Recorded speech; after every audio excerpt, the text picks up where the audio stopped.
first story is titled, Am I the a-hole for not wanting to spend a lot of money in my sister's second wedding? Before I begin, it's not that I'm not excited. I am. I'm more frustrated at the fact that she doesn't seem to understand that this isn't the first go-round. My 32 female, middle sister 32 female, was married at 25 and divorced 3 years later.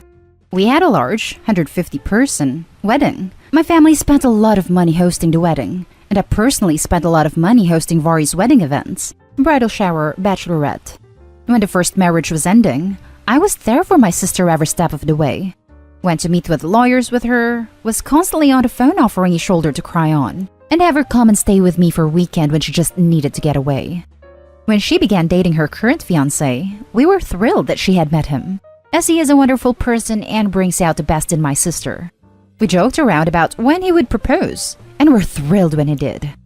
We are barely into the wedding planning process round 2, and she's already expecting this wedding to be bigger and better than the last. She sent a list of places she would like to go for her bachelorette party, along with a list of 15 people she wants to be invited. Never mind the fact that we are in the middle of a global pandemic, which will hopefully be much more under control by the time the wedding comes around. But I already spent close to $2,000 on her first bachelorette party. Don't me, she was the first of the friends group to get married. I was making good money and wanted her to have an amazing time. I have no problem doing something on a smaller scale. A day at a winery, which she loves, or a spa day followed by dinner. But I'm not going to put up a lot of money for this. She's already asked us when we are hosting a bridal shower, and has made small comments about gifts she's really looking forward to getting. I will get them something, but the gift I got for her first wedding was broken by her during a fight with her ex-husband. Waterford crystal champagne glasses. Our youngest sister, 30 female, is on the same page as me. She has 2 young kids and currently isn't working due to COVID, so they are relying on her husband's income. The bride knows I do very well for myself financially. It is always hinting that I should be sharing the wealth, especially around the holidays. She sends us dresses for the bridal party, and they are $250 before alterations. I told her that that seemed like a bit much for that, and she got mad and said it was her vision. I feel horrible for my parents, who have offered some financial assistance, but she wants more, and they have tried to explain that this is her second time and it should be smaller. She keeps saying her first wedding didn't count. I want to be a supportive older sister and help her out, but saying that her first wedding didn't count really upset me because my bank account would say otherwise. I have tried talking to her, but I am just a bitter older sister. So Reddit, am I the a-hole for not wanting to spend a lot of money on her second wedding? Now for the top comments. Not the a-hole. I mean, what? She's getting married, not you. Help her if you can. But if any of my siblings said share the wealth, they'd be getting a year's supply of horse manure delivered to their house. Not the a-hole. If she wants a big grand wedding, again, she can pay for it. Your family was generous enough to fork over thousands for her first wedding, and no one is under obligation to do so again, or God forbid a third time. With the state of the world, I'm sure people's finances are not the same, and there are more important things to worry about, like mortgages or feeding children, versus paying for your sister's second wedding. So tell her to take her entitlement and shove it if she argues. Not the a-hole. If she wants a big fancy wedding, she can pay for the big fancy wedding. Not the a-hole. Her decision to marry doesn't entitle her to everyone's money. It's not about money or a wedding. It's about the marriage itself. Your sister sounds exhausting. Now for the next story. Am I the a-hole for attending a wedding I'd been uninvited from? My brother, 28 male at the time, married Maggie, 29 female, in 2019 pre-COVID. Maggie is my 25 female at the time, ex-boyfriend's 25 male, sister. They met as a result of X and I being in a relationship. X and I dated for 3 years and broke up in 2018 after he cheated. He is engaged to the other woman currently. Obviously, I was hurt at first, but neither of us were happy and this was a chance to get out. I had no contact with X, never spoke to the other woman and minded my own business. I also didn't treat Maggie any differently because she's his sister. To me, she's just my brother's partner and I always acted like a friend to her. Maggie was definitely a bridezilla. After the engagement, she took control of wedding planning and made all of the decisions. The only thing my brother chose were the suits for himself and the groomsmen, although even then it had to be in a Maggie-approved style and color. Maggie sat me down one day and told me that she didn't want there to be any family drama on her wedding day. She'd spoken to X, and apparently he said he'd feel uncomfortable if he had to be around me at the wedding, especially as his fiancée would be there too. This surprised me because, like I said, I didn't talk to him and was genuinely over it. I reassured Maggie that she need not worry, and she said she'd made a tough decision to uninvite me, and she hoped I understood that it was her day and she just wanted it to be a happy one. Excuse me? It's my brother's day too, and I want to see him get married.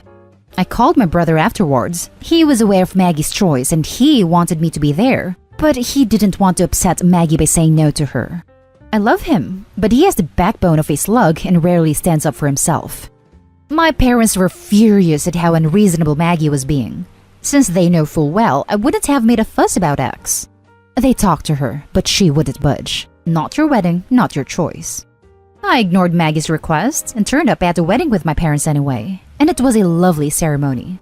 There wasn't a wedding meal for me, but I nipped out to grab dinner from a cafe before returning to the reception and having a great time, dancing with my brother, drinking and just enjoying myself. I didn't acknowledge X or his fiancée once. I didn't need to. I was there for my brother. He told me he was so happy I'd attended, and it wouldn't have been the same without his little sister.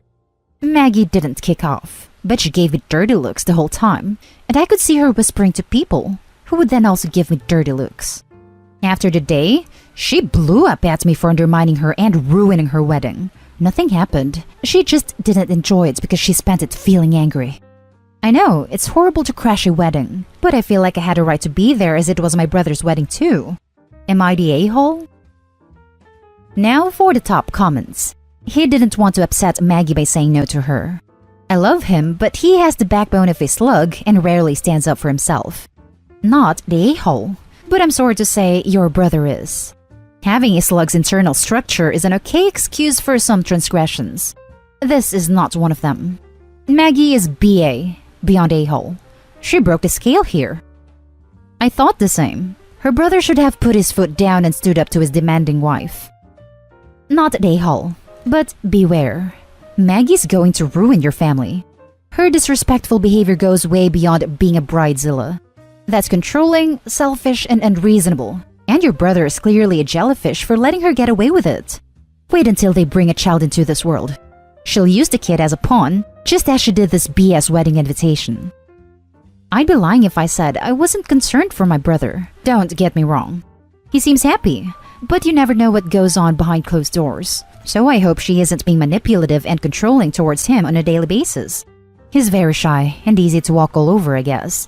So I'm praying she doesn't take advantage of that. Everyone sucks here. Your ex for cheating and then asking his sister not to invite you when he was the one who had a problem and should have been uninvited. The sister for uninviting you. Your brother for not having his family's back. You for crashing the wedding. Haha, that's a fair judgment. We could all do with improving our communication skills. Lol. The next story is titled, Am I the a-hole for uninviting my sister to my wedding for what she told my fiancé? My male 27, fiancé female 25, has an obvious permanent burn scar from an accident that caused her mother, her only parent, to pass away from injury. My fiancé had a long recovery. It's been 7 years. The scar is on her collarbone. It goes down her chest but isn't showing, unless she's wearing scoop/square tops. She often wears hoodies/jackets to cover up. She puts this cream, I don't know what ladies call it, but it's supposed to tone skin color or something? I'm not sure, but my fiancé calls it foundation that is 1 degree brighter than her skin color. I absolutely adore her. She's pretty, smart, ambitious, and the list goes on. What happened was unfortunate, and I'm glad she's at peace with herself and more confident. My family love her. How can they not? She's a member of the family. My mom makes sure she takes part in every family function, and things like shopping and decorating other things. However, my sister made comments about my fiancé's scar several times. I've called her out on her behavior several times to get her to stop, because she was hurting me before my fiancé with her backhanded and insensitive comments. I told my fiancé she had every right to cut my sister out and not deal with her BS, but she has been forgiving and respectful of my entire family. Our wedding is in February. My fiancé went shopping for the wedding dress. This is where the issue started. My fiancé showed the wedding dress to my sister. I didn't see it, but I was told it was a spaghetti strap dress. My fiancé likes this stuff. Anyways, my sister saw it and went nuts. She started criticizing her choice and said that she should have gotten a high neck or a jewel wedding dress to cover up the scar. She argued with my fiancé about it. I went to my family's house and I confronted her. I yelled at her after she told me my fiancé needed to return the dress and get a proper one, so that guests won't focus on her burn scar and use it as a topic of conversation and gossip. I told her that she's not invited to our wedding. She isn't welcome to my wedding with this entitled attitude of hers and her insensitivity and disrespect. We argued for half an hour, then I left. In exactly an hour, my mom and dad called and berated me, saying my sister was crying after I uninvited her, and that I had no right to uninvite her. She's my sister, and she was just trying to help out and give an advice and avoid any unnecessary drama at the wedding. My mom said my fiancé can keep the dress, but suggested to wear a bridal shawl as a neutral solution. I stopped responding to my mom's calls and texts after that. Family members were upset my sister was uninvited and wanted me to invite her again because this will make family look bad in front of outsiders and guests. Now for the top comments. Not day hall. Uninvite anyone who insults your fiancé in my opinion. I'm definitely standing my ground. This is mine and my fiancé's big day. Not day hall. Your mom is ridiculous to suggest your fiancé needs to compromise with anyone on her wedding dress. OP is not day hall. His sister and mother, now those two surely are. That rotten apple didn't fall from the tree. What a small person your sister is. Your fiancé's burn scar is a badge of courage. I work in surgery, and I've done many burn reconstructions. That is no easy road to go down, and your fiancé should be praised for going through all that and coming out the other side with her gracious nature intact. Your sister owes you and your fiancé a huge apology. Your mother can offer one as well. This ew factor is childish and reprehensible. Not day hall at all. She sounds jealous of the fiancé. OP, does your sister have a history of criticizing or being rude to your girlfriends? I know a few girls that seem to hate any girls their brothers brought home. And I was always put off by them because it seemed like they resent anyone that took attention away from them for even a split second. Now, for the last story. Am I the a-hole for not inviting my future sister-in-law's boyfriend to our wedding? I, 25 female, happily got engaged to my fiancé, 27 male, on Christmas after dating for 3 years. This wasn't much of a surprise. He and I had planned on getting engaged after I got my divorce. The only surprise was when and how it was going to happen. My first marriage was at 18 and only lasted 8 months before he left me in the hospital half dead. Yes, it was due to abuse. My fiancé and I announced our engagement immediately and we already have our date set. What can we say? We already have location, date, etc. picked out. We plan on January 2022. Hopefully, everything goes as planned with the pandemic. Of course, the first people we told was our families. This includes my in-laws, brother-in-law and his wife, my parents, my sister and her family, and my fiancé's half-sister, Meg. This is where our problem starts. Meg and my fiancé didn't know each other until they were adults, and they still aren't close. We found out a year and a half ago that Meg is dating my ex-husband. We have told her what happened with my ex with proof, but she thinks it's all a lie to make him look bad. Whatever, it's her choice. We'll leave the door open for support, but I do not interact with her. We told her she will be invited to our wedding, but under no circumstance is my ex to come. This didn't go over well. She complained that she had been with him for years, and her significant other will come to her brother's wedding. That I don't get a say, and I wasn't going to pick and choose who family is. This sparked a big fight that ended in me calling her a witch and telling her she could either come without him or not come at all. We are now getting hate from my fiancé's family, saying I'm in the wrong, that they would keep my ex away from me, and everyone else gets to bring their significant other. We have told them this isn't up for debate, that it's our wedding, so it's our choice. We already have people saying they will boycott our wedding. Am I the a-hole for this? I know my significant other would really like his sister to come, but I can't risk my ex being there. I'm starting to feel like the a-hole for causing drama because I probably wouldn't even notice him there. Now for the comments.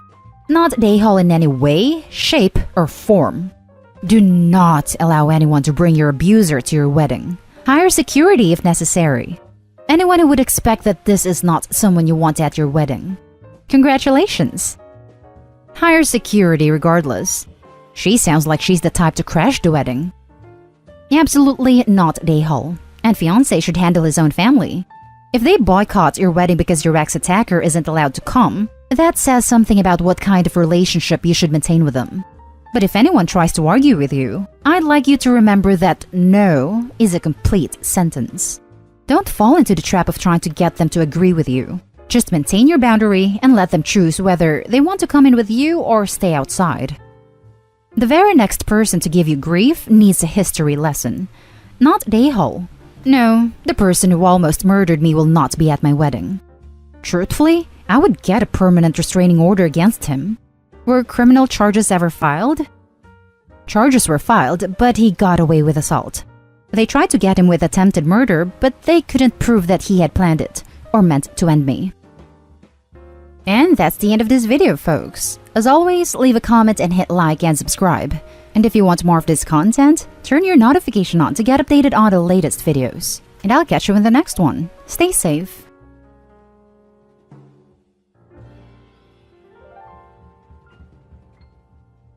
Update. My husband doesn't see how his work wife is trying to destroy our marriage. Original post. I, 31 female. I am at my wit's end with my husband's 32 male coworker Sarah, 30 female, and his complete inability to see what's happening. I'm not usually one for Reddit, but I need to know if I'm going crazy here. Where do I even start? 3 years ago, my husband Mark started working with Sarah.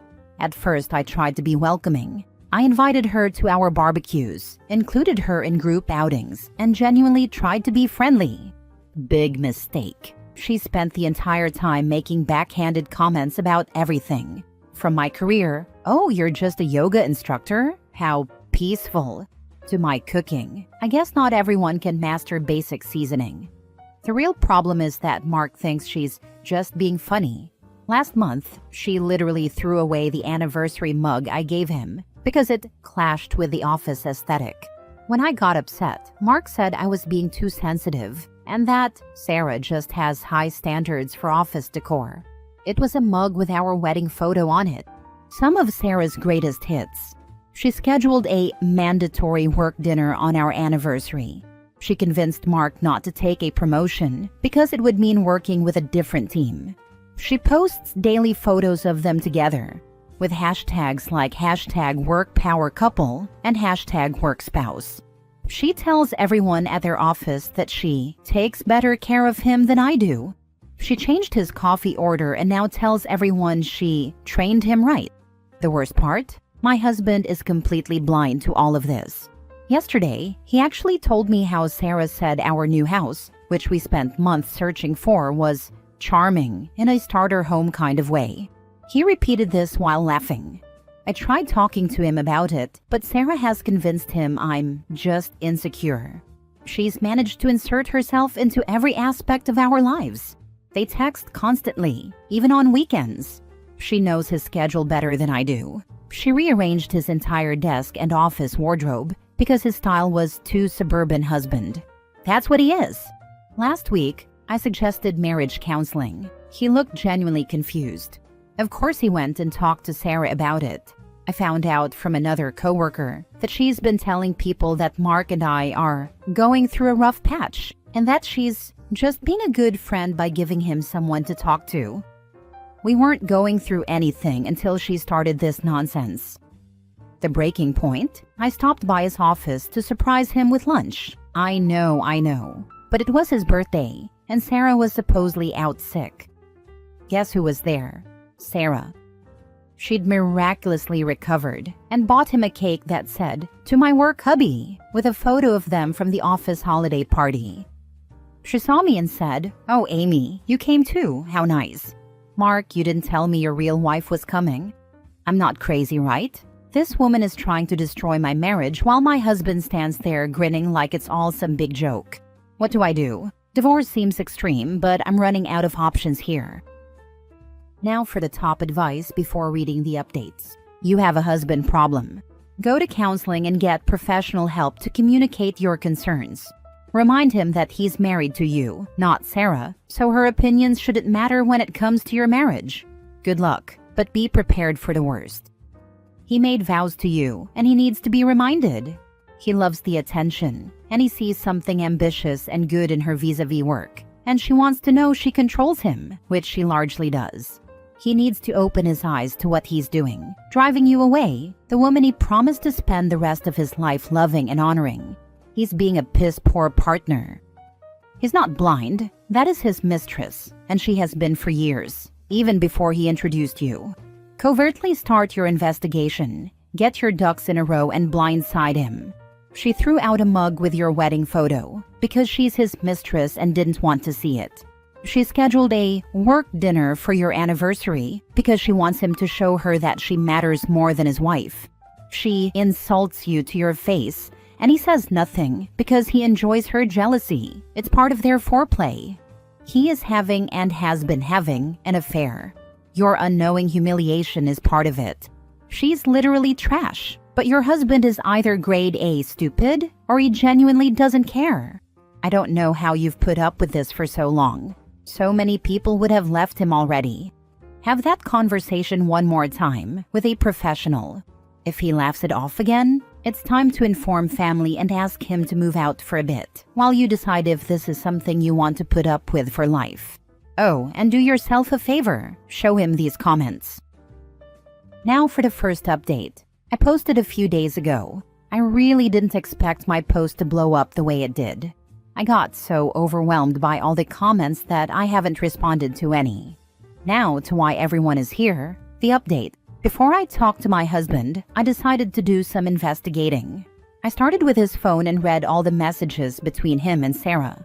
She bad-mouthed me a few times. He did nothing to defend me, but didn't engage either. She was flirty. He wasn't really flirty back. They talked a lot, and he frequently praised her work ethic and intelligence. I didn't see anything about cheating. I checked his email. Nothing. I checked his work email. Nothing. I looked through our other devices. Nothing. I searched high and low for a second phone. Nothing. Everything I found was always dancing on that line. Nothing was outright cheating, but here are the things I found that hurt my feelings. He has lunch with her, and only her, every day in the office. They don't really like anyone else, so they criticize others and say, "Let's talk more at lunch. They're serving XYZ today." He'd say things like, "I'm sure if you were a wife, you would XYZ." He always kept it as a wife and not my wife, but it still upset me. She admitted to breaking the mug on purpose. He didn't get upset with her, just said, "Yeah, the photo gifts are kind of corny." I confronted him. I laid it all out, and while he wasn't upset, he did try to brush things off. He said I was being sensitive and overreacting. I told him that if we didn't have a real conversation about this, I would file for divorce. That got his attention, and he sat down with me. He admitted that at first, he found it odd that Sarah was trying so hard. He saw her doing the same with all the men in the office. The more attention she gave him, the more he enjoyed it. And the more he responded, the more attention she gave until she had her sights set on him. He knew some of the other men were envious, and he liked that too. He admitted that, eventually, he got in too deep. He said he knew it was wrong, but had become addicted to the attention and didn't want her to move on to another man. So he indulged her sometimes, at my expense. He said it was just nice to have two women in the two major parts of his life, stating that he knew we'd rarely see one another. So what was the harm? He reiterated that he never ever physically cheated with her, but admitted it could be called an emotional affair. It was painful, I won't hide that. I mean really painful, like I wasn't enough. I told him that from this point on, he needed to stop communicating with Sarah and either request a transfer or switch jobs altogether. Now folks, I mean it when I tell you this. He lost his shit. He started raising his voice, saying things like he never cheated, it was all above board, and I couldn't control who he talked to at work. He called me a narcissist and a control freak. He told me I had no idea how hard it was, how much stress he had in the office, and that his personal relationship with Sarah helped him a lot. Taking it away would damage his mental health. It got so bad that I started crying. I couldn't take it anymore and decided to leave. I packed a small bag and called my mother-in-law. She's the only family I have here. I gave her a rundown of what was going on, and she offered her home to me. I'm staying here and just hoping my husband calms down so we can revisit this. I want to work it out. I love him more than anything. I will try harder to answer comments on this post, and I will definitely update if something new happens. This has been really therapeutic and makes me feel less alone. Welp, I kind of figured he wasn't that clueless.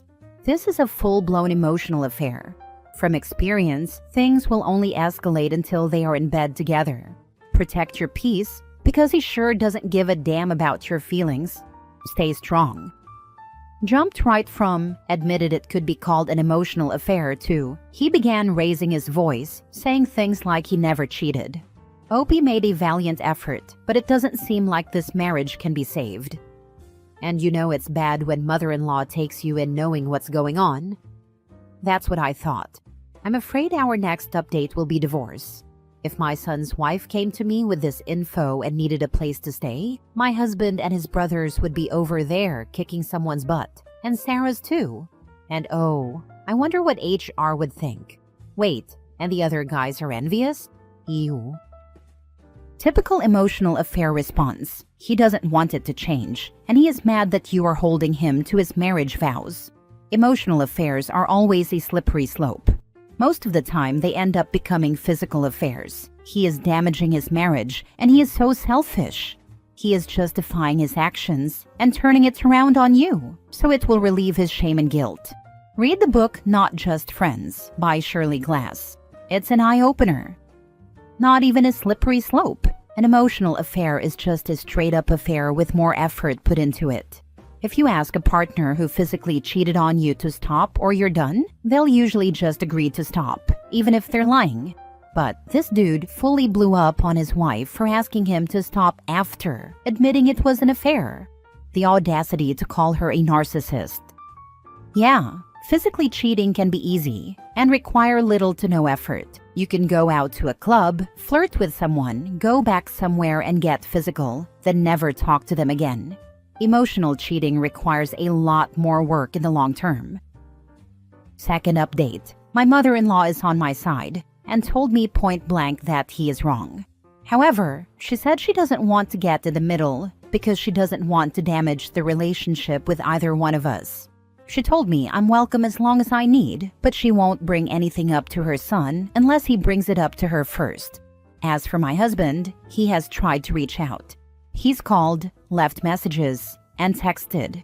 I let him know I was safe and left it at that. He continues to message or call every few hours, but we haven't talked.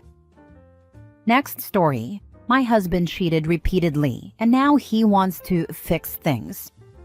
I, 30 female, have been with my husband, 38 male, for several years. We dated, got engaged, and are now married.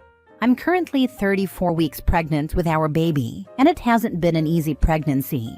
Recently, I found out that my husband has been cheating on me, not just once, but repeatedly, throughout our entire relationship.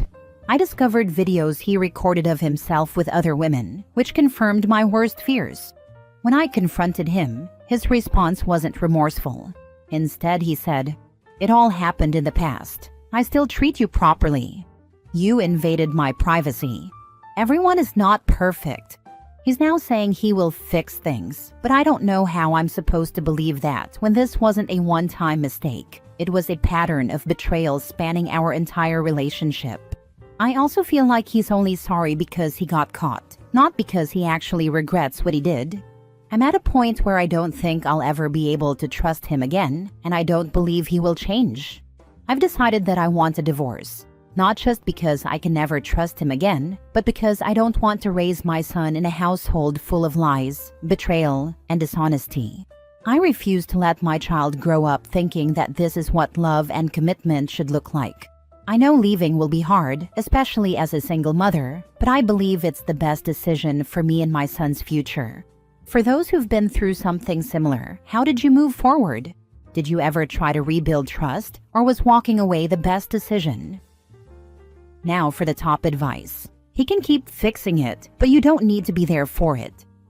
Fixing seems to be this miraculous process that never ends, and we're apparently supposed to give them ample grace while they're fixing themselves, and help them fix themselves, and forgive them when they backslide. It's a scam. Please do not make the mistake of trusting him or not divorcing him. Cheating wasn't the main reason I divorced my ex. I actually found out during the divorce process that he had cheated on me, and it only solidified my resolve to get rid of that loser. I have never regretted it. Given that your husband has done this multiple times, it's clear he will never change, and you can never trust him. You're only wasting your life and your chances of finding a real man who loves and respects you.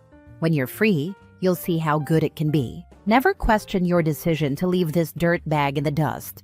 No matter what he promises, how he love bombs you, or how he eventually turns nasty when he realizes you won't allow yourself to be fooled again.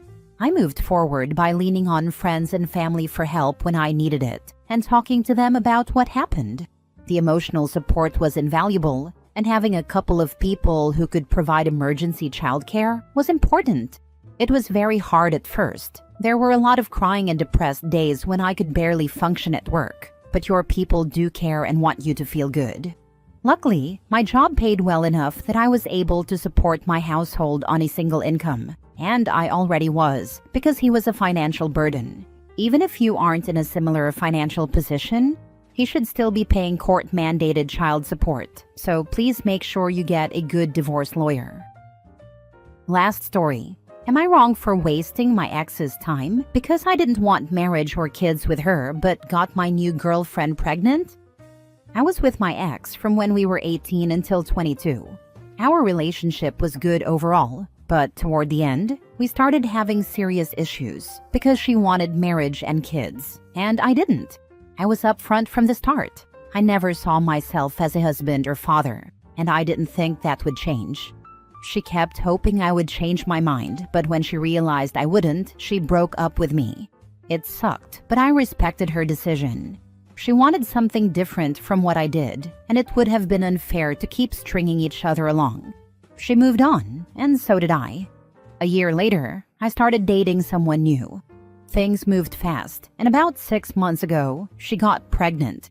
It wasn't planned, but after a lot of thinking, I realized I actually wanted to step up and be a dad. I don't know if it was the timing, the person, or just me growing up, but something shifted. I am still unsure about marriage, but I know I want to be involved in my child's life and give this relationship a real shot. My ex found out through a social media post and was pissed. She messaged me, saying I wasted 4 years of her life, lied about not wanting kids, and strung her along when I was willing to do all of this for someone else. She called me selfish and a hypocrite for refusing to build a future with her, but suddenly being okay with it now.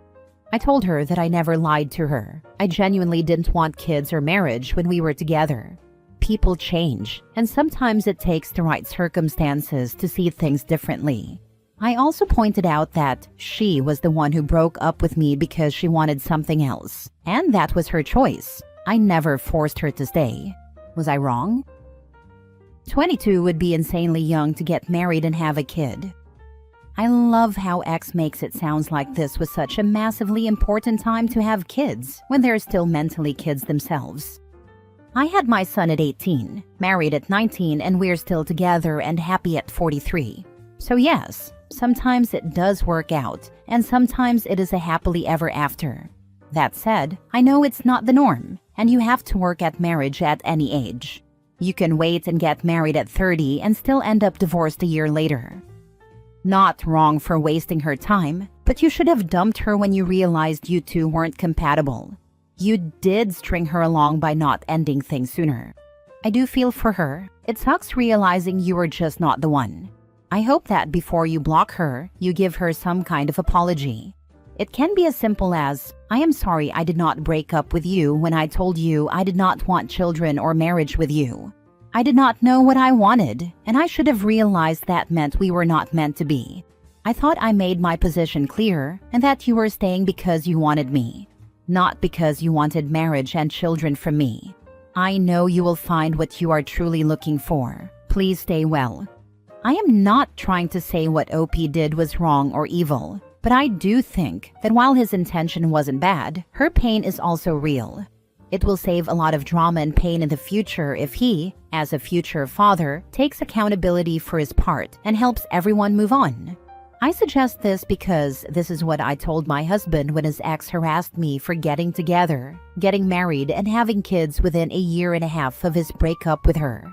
After he gave a sincere apology with some accountability, she left us alone. She is now, as far as I can tell, happily married and pregnant.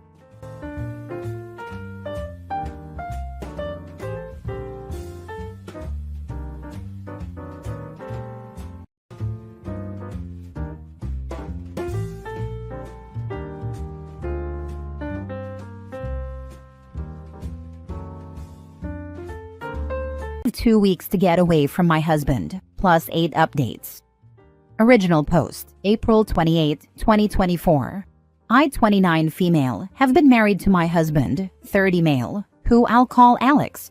Alex and I met in college during our freshman year. We started off as just friends and got married 7 months ago. I've gotten along with his family, but we aren't super close, just friendly enough. The problem is that Alex has begun to make me incredibly uncomfortable. Firstly, he started asking me who I'm meeting with, where, what we plan on doing, and how long I'll be gone, every single time I leave the house without him.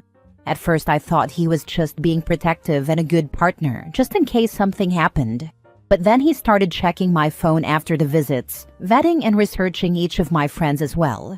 He's also been pushing me to link my bank account to his, saying he's in charge of the finances, even though he was perfectly fine with keeping them separate before. We fight about it almost every day.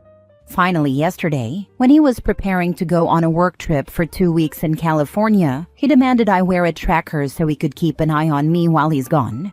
I can't do this anymore. I feel like I'm suffocating. His family, who I've spoken to about his worrying behavior, just says he's being careful and protective, as a good husband should. I need to gather my things and find a way to be gone before he gets home, without tipping him off. He's always said that if he ever found me cheating, he'd file for divorce the same day. He keeps a filled-out copy of the divorce papers in his desk. I'm going to submit those the day I leave. But there's so much to do, beginning to find a new place to live, seeing if my job has any transfers available, packing and moving in 2 weeks. His return flight is May 11th, so I need to move quickly. I'm posting here because I don't have any close family, and I can't risk dragging my friends into this since we share the same friend group. I just needed a place to vent and ask if anyone has any advice on the easiest and safest way to do this. Now for the top advice before reading the updates. Do not take his divorce papers to submit. Who knows what agreements or stipulations he put in there. Get a lawyer and do your own ASAP. First, contact your job and tell them your situation. They might have an immediate job opening for you. Second, contact any nearby DV shelters and ask them for assistance with your plans. Last, file a police report so they know what's going on, and so your soon-to-be ex cannot file a missing persons report for you. Good luck! Absolutely this. This is beginning stages of the abuse cycle. Constant checking and tracking you is abusive. Pressuring you to combine finances is abusive. Try to get into your local DV shelter ASAP. Have a to-go bag ready, important documents and change of clothes along with money. Let your HR department know. Some places have emergency funds for employees to use to relocate quickly. Edit. Oh my god, you guys are amazing. I never even thought to not use his divorce papers. I'll check for cameras before I start packing or prepping. I may also shred his divorce papers just in case, and will look into getting a lawyer for myself. I'm in a no-fault divorce state. That much I do remember, which should help. I'll update again when I know more. The tracker he wants me to use is a small clip to put on a belt or waistband. I'll wear it unless I'm going or doing something related to me leaving. No pets yet, thankfully. Now for the first update the next day. I've gotten a lot of support and helpful advice, along with questions I thought I should clarify before I proceed with a full update. Some people ask why I'd be hiding things from Alex regarding going out and who I'm meeting with. I don't, and I have nothing to hide. But when he begins double-checking everything, I tell him with the people I saw, down to each person I talked to and what I said, whether I sent any text messages, what I ordered to eat, how much I ate. It starts to feel like I'm slowly being pushed into a corner. It didn't start that bad, but it gradually grew worse over time. All of the Reddit subs my in-laws are a part of are related to gardening and DIY, so I highly doubt they'll see this. If they do, I'll hopefully be gone by then. I talked to my job and explained the situation to my manager. They promised to look into openings in other states and said they'll have an update for me in 3 days. I trust that my bank account is secure. He's tried to get into it before and failed. I found one camera in the kitchen, another in the living room, and one in our bedroom.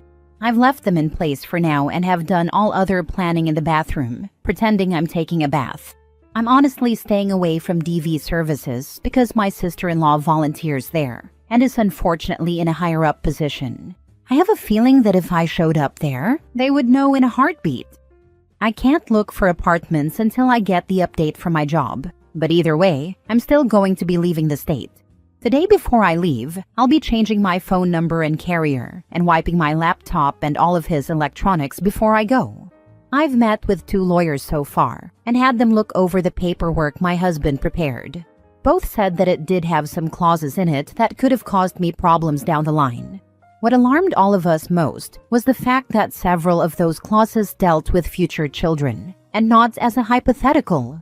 Like several of you suspected, I now believe he fully intended to get me pregnant to keep me trapped and tied to him. There are 3 other locations my job could transfer me to. As a precaution, I've started looking into all 3 cities and potential housing in those areas, just in case one of them is the one I'm sent to. Even if they don't have an opening they can push me into, I'll just quit, move, and figure things out on my own. I have enough money to live and survive for a few months until I can get another job. Unfortunately, all of our friends are mutuals and would likely be unaware of the consequences of saying or sharing anything with my husband. I don't have any surviving close family, and obviously my in-laws are not a resource I can rely on. I am on my own, other than the wonderful bonds I've begun to build here. I'll update again if I get more information or if something else happens. Otherwise, I'll update when my work gets back to me. I do plan on leaving before he returns, just to make sure I'm nowhere near here by the time he gets back. I'm downvoting your post, so it's not prominent on hot trending top or front page. Please absolutely use contraception. Don't tell him you do. If you have contraception and he knows about, check for tampering. This is seriously tied to your safety. He's abusive. He will do terrible things to gain control over you. Forget the hidden cameras. The clauses he had written into the divorce papers are extremely troubling. God forbid you had signed those papers. I don't believe for a moment that your soon-to-be ex wouldn't have found a way to get you pregnant, with or without your consent. I know you're pretending you didn't find the cameras, but I would recommend changing clothes either in the bathroom or the closet. That way, he can't threaten you later with naked photos. Also, make sure all of your essential documents are on you, just in case you need to leave quicker than planned. I hope you hear back about the new location by tomorrow. The sooner the better. 10 days remaining. Second update, May 1, 2024. Good news! My job has an opening I qualify for that will not only shift me across the country, but also comes with a salary increase. I've started telling my in-laws and friends that I'm planning a surprise outing for when my husband gets back, just for the 2 of us. This way, people won't give me odd looks if they see me out and about. I've even gone as far as asking my mother-in-law to show me his favorite recipes. Meanwhile, I've found a moving company that, while small, is willing to work in a storm. The reason, in 5 days, we're supposed to get hit with a large storm front. I plan to shut off the breaker and say we lost power, as several people here suggested. I'll even send him a short clip of the storm if needed. All of my stuff will be moved that afternoon, and I'll be flying out once the weather has cleared enough to do so. I have a lawyer who will push my divorce through, and I've filled out the necessary paperwork so I don't have to be here for it. I'm not suing for assets or alimony, and I've shredded his divorce papers. I've set up a cheap payphone plan through Cricket until this is all over. At that point, I'll get a new carrier, number, and phone. This current one is being wiped and left behind. My laptop is provided by my job, and thankfully the IT department inspected it thoroughly. It's clean. No other electronics besides my work laptop and new phone are coming with me. If Alex needs to speak with me, he can do it through my lawyer. Not sure if anything else will happen. My fingers are crossed that he doesn't suspect anything until after I leave, and I'm not turning the breaker back on when I do. He can deal with it when he gets home. My work is covering the plane ticket, so at least that's one expense I don't have to worry about. Third update, May 8th, 2024. It's been a busy week, but I've gotten so much done. Firstly, I'm now out of the house and currently staying in a hotel while I look for an apartment. It's a big city, bustling with people no matter where you look. Back home, a pretty bad storm system hit and lasted 2 days. High winds, thunder, lightning, and even hail everywhere. I didn't take much from the house, just my documents, clothes, and important sentimental items. I left all the furniture and electronics behind. I cleaned the house top to bottom and took photos on my phone, so he can't claim I damaged anything when I left. My lawyer has already started the divorce proceedings, and my husband will be served on the 8th. His plane is due to land early in the morning, and the sheriff will be waiting for him at the house. He's very concerned about public appearances and reputation. My lawyer will also be calling him to let him know I am fully prepared to go public about his behavior if necessary to secure my freedom. I haven't told our friends or his in-laws yet. I plan to do that while he's on his flight to prevent any chance of him getting wind of it before he's served. I will be calling around and explaining the situation to prevent him from twisting it into something it's not.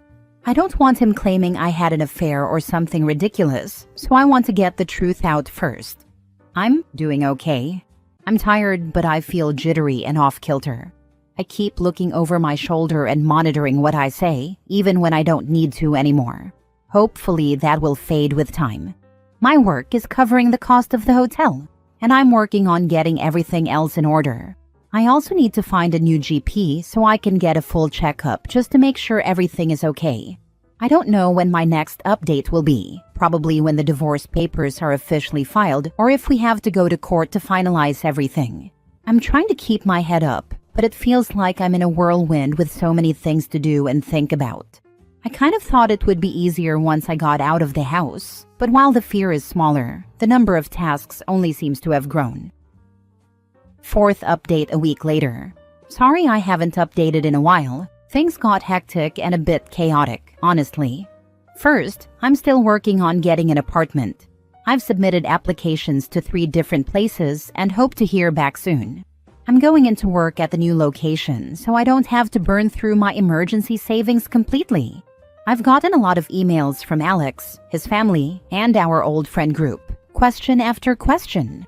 I only sent one return email to Alex, explaining that I don't believe we're truly compatible, and that it's best we separate now. I told him that the way he treated me, when I had done nothing to deserve it, was just as much of a deal breaker as cheating would have been for him. I ended the email by saying I would not be contacting him again, and that any further communication should go through my lawyer. To his family and our mutual friends, I typed one email explaining everything that happened and why I left. I told them I wished them no ill will, but that his treatment of me as his wife and partner was unacceptable. I also said that if Alex remarries in the future, I hope they'll support both partners, not just him. From what my lawyer told me, Alex was livid when he was served. The sheriff ended up booking him for assault on an officer and menacing due to the threats he shouted. His father bailed him out within a few hours. But with the sheriff's testimony, my lawyer believes I have a strong case for a restraining order. When Alex got back to the house, he apparently lost his temper again, breaking the dining table, destroying the TV, and putting several holes in the walls. That's according to one of our mutual friends, who said Alex called him for help cleaning up. Thankfully, I took pictures of the house before I left, with timestamps, to show I didn't damage anything. One of the holes in the wall is at head height. Alex is 6 feet 3 and I'm 5 feet 4, so our friend knew that claim was false. Those photos are going to be crucial, and I'm so glad people here suggested I take them. I never would have thought of that on my own. My work won't share any details of my location, as I work with high-end clients who value discretion and security. That info won't be leaked. And no, I'm not a stripper or escort. I deal with contracts, notary work, and business management. So even if Alex tries to use my job to find me, he won't succeed. Fifth update 2 weeks later. It's been a little bit, and I thought I'd answer some questions before giving my update.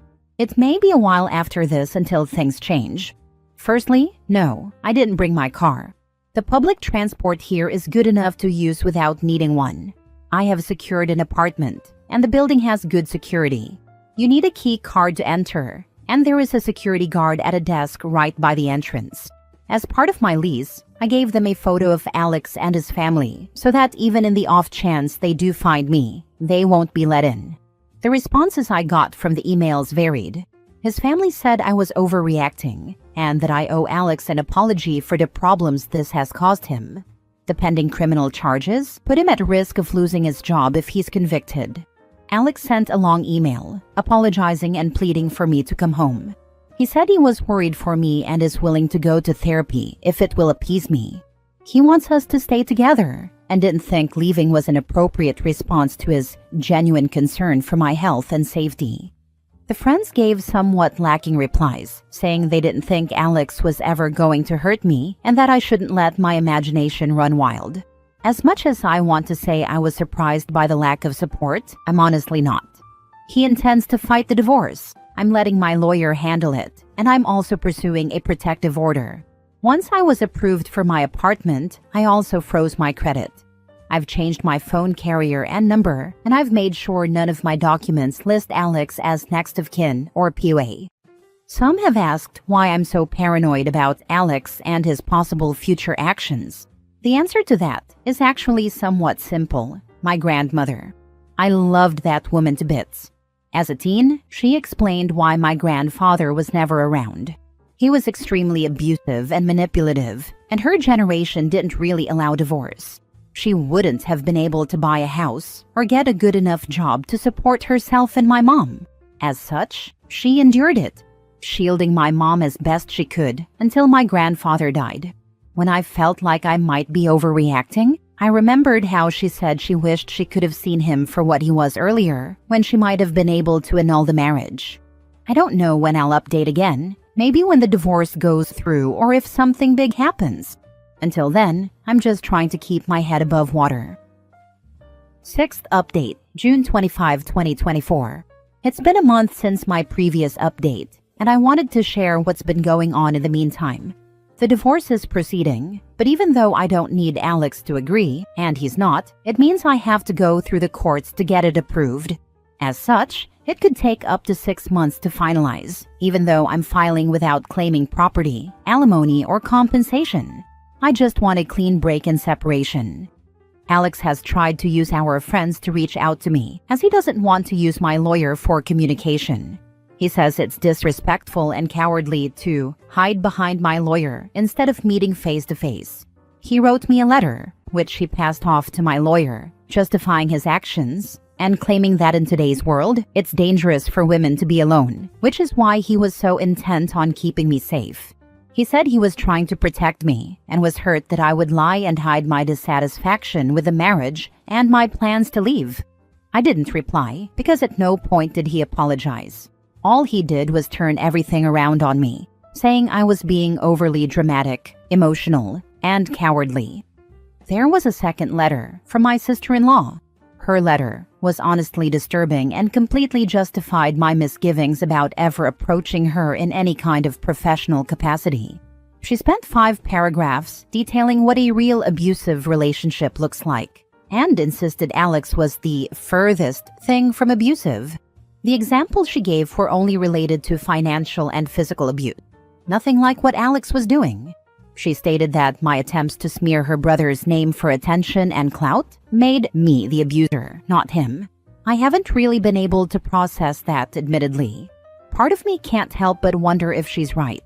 I mean, I blindsided him by leaving, and I'm refusing to speak with him at all.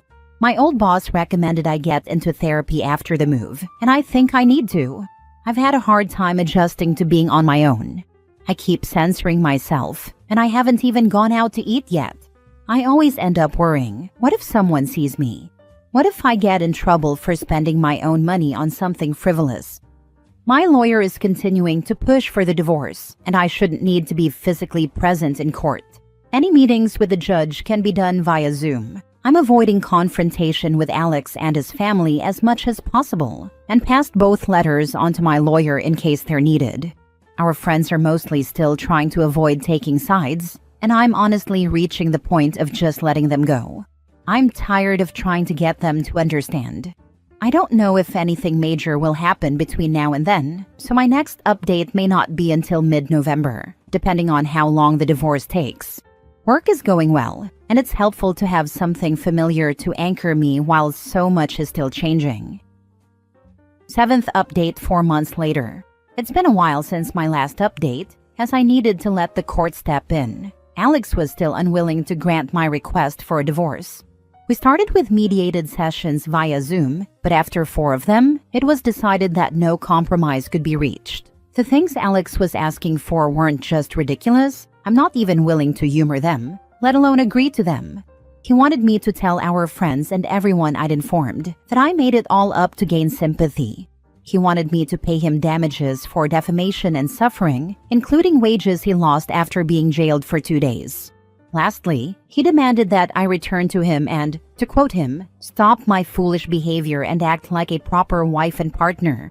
Yeah, no. So, needless to say, our mediated sessions went nowhere. Thankfully, the judge isn't buying into Alex's act, because believe me, he tried. It took me far too long to see Alex for who he really is, and part of me feels like an idiot for not realizing sooner. But the judge clocked him for exactly what he is in the first meeting. Alex argued with the judge a lot. He was even held in contempt 4 times. I think that's honestly what helped push the process forward. It didn't help that Alex tried to bring in his family as character witnesses, but they were dismissed by the judge since the abuse wasn't seen or heard by them, and as such, they only know part of Alex's character. In his closing statement after approving the divorce, the judge went so far as to call Alex a narcissist and said that if Alex loved himself so much, he should marry a mirror instead. I didn't think a judge could say something like that. My lawyer just shook his head and told me not to react, so we left. So here's the update I'm sure everyone's been waiting for. I'm officially divorced. The documents were processed 3 days ago, and I'm still in disbelief. I have no contact with Alex anymore, nor do I want any. I'm not giving our friends my new contact info. I may not have replied to every comment, but I did read them all. Your repeated reminders that they weren't actually friends helped me see that for myself. Since I've moved far from that place, I'm starting over. New home, new place, new friends. It's been slow. I finally started therapy. It took almost 3 months to get in due to wait lists, and I've been going 3 times a week. It's helping, even with things I thought I'd already put to rest. Alex didn't take the divorce well. According to my lawyer, he did something at work. I don't know what, but it cost him his job. My lawyer also did something unexpected, but something I think you'll all appreciate. He took the letter my ex-sister-in-law sent me and forwarded it to the DV organization she works for, along with a formal statement detailing Alex's behavior and the judge's ruling. She's been let go, and given how tight-knit those organizations are, my lawyer says the likelihood of her getting hired again is slim to none. I actually laughed, a little teary-eyed, when he said that, and added, "Slim is on a leaky rowboat to China." I've been crying a lot lately, but my therapist says it's normal. It means I'm actually processing things instead of bottling them up. I'll try to update again in a month or so if my emotions settle a bit, just to share more details. But I wanted to get this out there and thank all of you for the continued support and encouragement. I appreciate every one of you. You gave me the hope that leaving him wouldn't be a black mark I'd never heal from. Work is going well, and having a routine is helping me stay grounded while the rest of my life begins to stabilize. Congratulations, OP, you're free. Now it's time for you to heal. I wish good things to come for you and that you settle into your new life well. Thank you. Part of me feels like I should notice healing, but while my therapist says it's happening, I don't see it. Not yet anyway. Hopefully soon I will. Last update, November 19, 2024. It's been a month since I was finally able to share the success of my divorce from Alex. My mood swings are still happening, but they don't last quite as long anymore, so I'm taking that as a good sign. My therapist recommended that I sign up for some kind of physical activity to help work out and channel what she called the fight or flight instincts. So, I've joined a local self-defense club and I'm going twice a week. I felt really awkward in the beginning, but everyone has been super nice and welcoming, so it's gotten easier. It's helped, I think. A lot of my jitteriness and anxiety is calmed, and I'm sleeping better as well. I've also joined a book club. It's all online at the moment, but they're discussing the possibility of meeting in person at a local park rather than over Skype. It's hard, honestly. I feel like a kid who just changed schools, and sometimes I feel like it's either sink or swim. My therapist pointed out that if I feel like I'm sinking, I should stop, take a step back, and remind myself that I have control over my actions. If I don't like something, I don't have to do it. I can feel my emotions, but I also need to not let them control or dictate my actions. She also pointed out how I've developed a tendency to try and fix other people's bad moods. She told me they're adults, and it's not my responsibility to manage anyone else's emotions but my own. It's been hard, but I'm getting there. I think in a year, as a celebration of my divorce, I might go visit my grandmother's grave, just to talk if nothing else. As silly as that may sound. I passed on your thanks to my lawyer, who smiled and said, smugly I might add, that he loves giving people who thought they were untouchable the karma they deserve. He added that he enjoys being karma's helping hand. He has kept tabs on what's been happening with Alex and his sister, just to make sure they don't try anything. According to him, my ex-sister-in-law threw a fit when she was let go from the DV center, enough that she was barred from the premises. Seems she shares some traits with her brother in terms of temper. She's now working at Lowe's, apparently. Since she was a volunteer at the DV center, she's now having to pay fines for damages she caused during the incident that got her banned. As for Alex, he's been quiet, which worried me at first, but my lawyer told me he's keeping his head down. He got another job with a construction crew, but with everything he has to pay, he can't afford to lose it. I was awarded damages for emotional distress and harm since he never physically touched me. I was able to prove my statements thanks to text records between us regarding the tracker and not leaving the house without permission. My financial situation is stable, so I didn't need alimony. My lawyer advised against pursuing it and instead focused on compensation for damages. Alex's family apparently hates me now. They've reached out to my lawyer, asking him to pass on the message that I've successfully ruined both Alex and his sister's lives over my lies. Honestly, at this point, I'm getting to the point of not caring anymore. I only have so much emotional energy, and I want it for myself, not to spend on someone else, if that makes any sense. So that's where I'm at right now. It's hard coming up to the holidays and being alone, but a few weeks ago, I found a kitten in the alley next to my work. He's a tiny, raggedy little thing. He's black, long-haired, with 3 white paws, and he's missing his tail. He's got the first vertebra, but nothing else. According to the vet, his mom may have accidentally bitten it off at birth, which I didn't even know could happen, but apparently it does. I'm calling him Bandit, so I'm not alone anymore. But now I have a kitten who thinks everything needs to be hunted, including my toes. I wear slippers constantly because those little claws of his are like freaking daggers, I swear. For the kitten, when they claw you or bite you, in a very exaggerated way go ow. Kittens are used to having litter mates and rough housing. They learn how rough to be based on the responses they get and adjust from there. So the kitten doesn't want to hurt you. They just don't know their own strength. But the loud ow will surprise them, and they'll start to become gentler. Also in that same vein, the best solution for an energetic kitten is another kitten. Oh, and start trimming their claws now. It will save you so much frustration down the road, and also save your skin from marks. Seriously, it's a lot easier to get a baby cat used to nail trims than a grown one who can really mess you up. I may end up adopting another kitten, if only to give him a playmate when I'm not home. I do know that, despite a lot of assumptions to the contrary, most cats are social animals, and I don't want him feeling lonely. Thank you for the advice. I've only ever been around adult cats, so a kitten is new territory for me. Last story. My husband skipped his back surgery and now I want a divorce. So, for context, my husband, 41 male, and I, 40 female, have both had back injuries. I went to PT for my several injuries and got better. I worked my body back from pregnancies, and now I am a bodybuilder. My husband, on the other hand, has spent the last 20 years avoiding work. I can't mow the lawn. I might hurt my back. Even though you're pregnant, you have to do it because you're smaller than me. You won't get hurt as easily. I can't help with the kids. I might hurt my back. I can't clean the garage. I might hurt my back. Those are just some of the things he would say almost daily.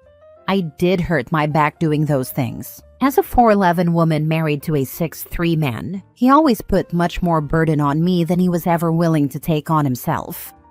Fast forward to last year, his discs started breaking down and he began experiencing constant pain. So then he helped even less than before.